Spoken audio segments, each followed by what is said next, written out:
Привет, I'm Chokolinik, a Ukrainian-American baptized with the name Yaroslav, which is also the name that I use in the Society for Creative Anachronism, where I'm known as Yaroslav the Persistent.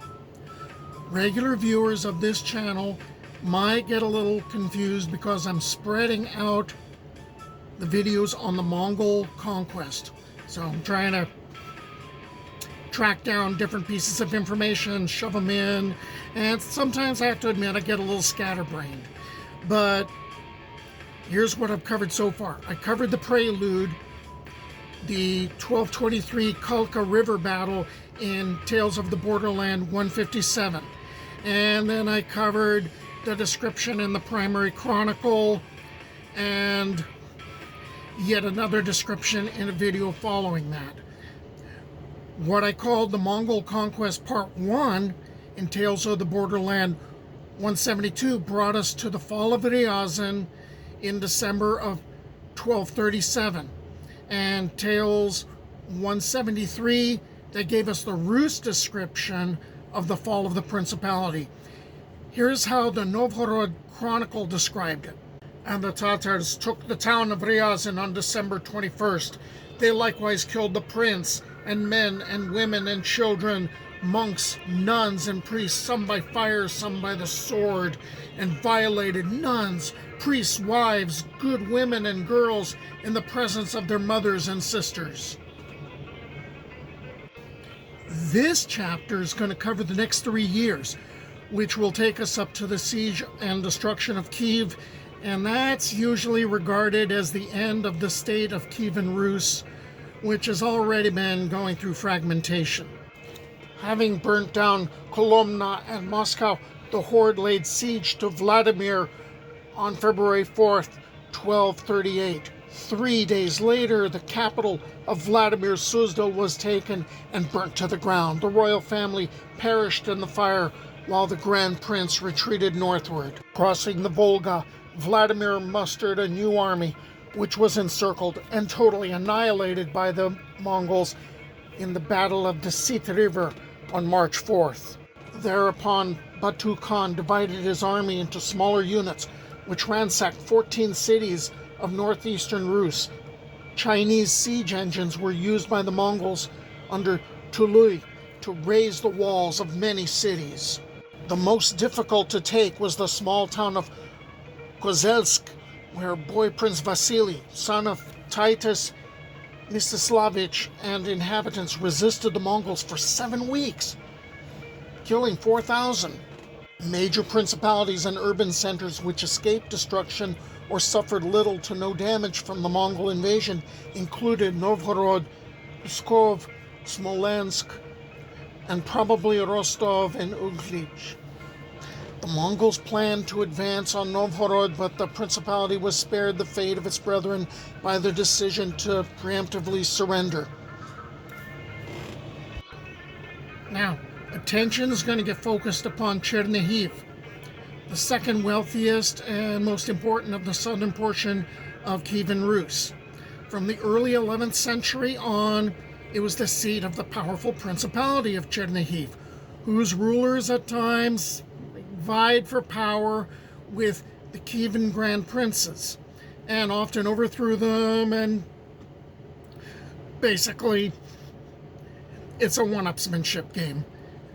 The Grand Principality was one of the largest in Kyivan Rus, and its golden age, when the city had a population peaking around 25,000 to 30,000, lasted until October 18th, 1239, when the city was sacked by the hordes of Batu Khan and entered a long period of relative obscurity. Prince Mikhail of Chernihiv was passed between fires in accordance with ancient Turco-Mongol tradition. Batu Khan ordered him to prostrate himself before the tablets of Chinggis Khan. The Mongols stabbed him to death for his refusal to do obeisance to Chinggis Khan's shrine.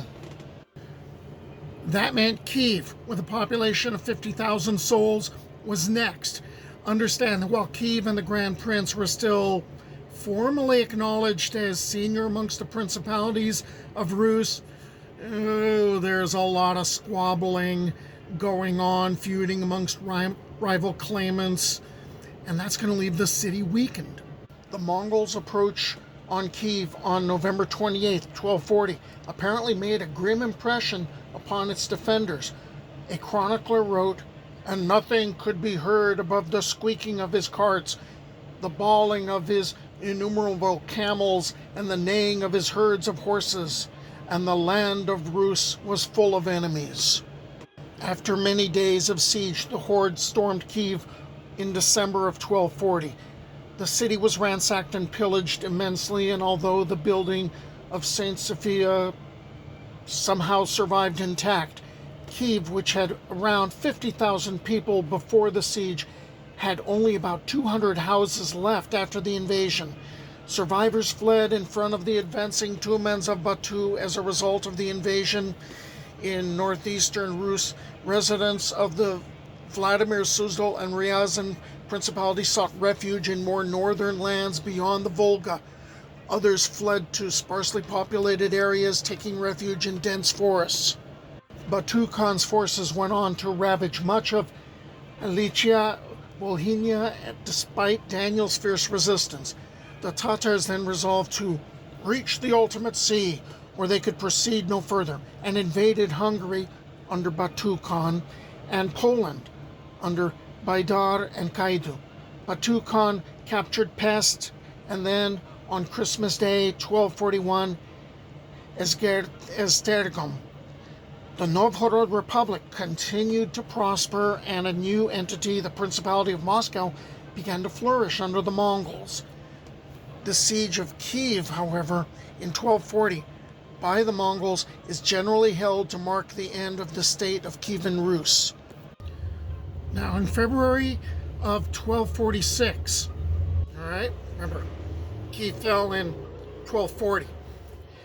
The Pope's envoy to the Mongol Great Khan, he travels through the Kyiv area, and he ends up writing, the Mongols, attacked Russia, where they made great havoc, destroying cities and fortresses and slaughtering men, and they laid siege to Kyiv, the capital of Russia. After they had besieged the city for a long time, they took it and put the inhabitants to death. When we were journeying through that land, we came across countless skulls and bones of dead men lying about on the ground. Kyiv had been a very large and thickly populated town, but now it had been reduced almost to nothing, for there are at the present time scarce 200 houses there, and the inhabitants are kept in complete slavery. Okay, so that's pretty much considered the end of Kyivan Rus as a political entity, and the Mongols are going to continue to trash other areas and take them under their wings. And what's going to end up happening is Kyiv isn't going to be a center of power any longer. There's 200 houses. And what's going to end up happening is now power is going to shift to the north. And you'll see Novgorod continue to grow because they surrendered to the Mongols, so they didn't get destroyed. And the state of Muscovy is also going to become larger. And that's something we'll get into in other videos. So, until the next time, do побачення.